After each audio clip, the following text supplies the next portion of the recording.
التعليم وقانون التربيع العكسي بقلم بشرى عربيات. نلاحظ في الآونة الأخيرة تراجعاً واضحاً في مخرجات التعليم، سواء كان التعليم المدرسي أو الجامعي. كما نلاحظ زخماً كبيراً في البرامج التي تناقش ذلك على شاشات الفضائيات وعبر أثير الإذاعات.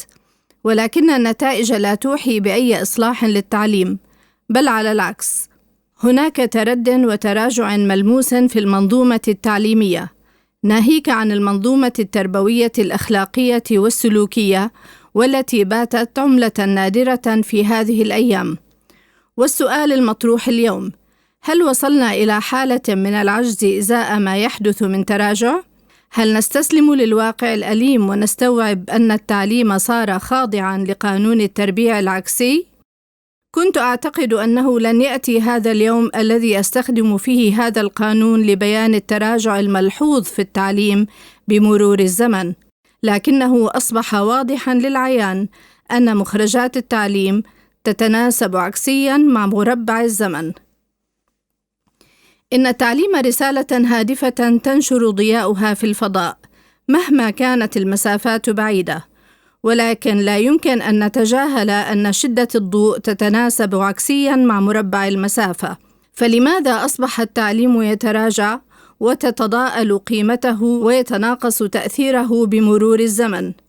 لا بد أن هناك أسباباً عديدة، ولعل السبب الرئيسي يعود إلى عدم إيمان بعض المعلمين برسالة التعليم، وعدم ثقة الجيل الحالي بالمدارس والجامعات، بل وعدم الثقة بالمعلم الذي أصبح يمتهن المهنة للتجارة، سواء كان عن طريق ما يسمى بالمراكز واستقطاب الطلبة لها، وعدم إعطاء الطالب حقه في الغرفة الصفية، إضافة إلى الدوسيهات المنتشرة لكل مبحث، ولا يوجد حسيب أو رقيب من جهة وزارة التربية والتعليم.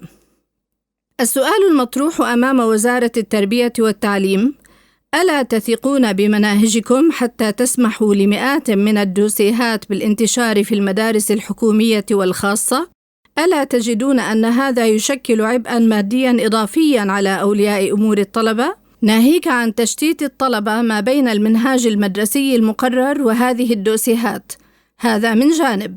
ومن جانب آخر، لا توجد متابعة ولا رقابة على مدارس القطاع الخاص، بدءاً من الترخيص الهائل للمدارس الخاصة بدون قيود، وخصوصاً لعبة البرامج الأجنبية في مرحلة الطفولة المبكرة، وانتهاءً بعدم وجود إشراف حقيقي على تلك المدارس، إذ يكتفي بعض المشرفين بزيارات تشريفية لتلك المدارس الذين يقومون بالترحيب وحسن الضيافة، الأمر الذي يجعل هؤلاء المشرفون يغادرون المكان ناسين أو متناسين لماذا ذهبوا.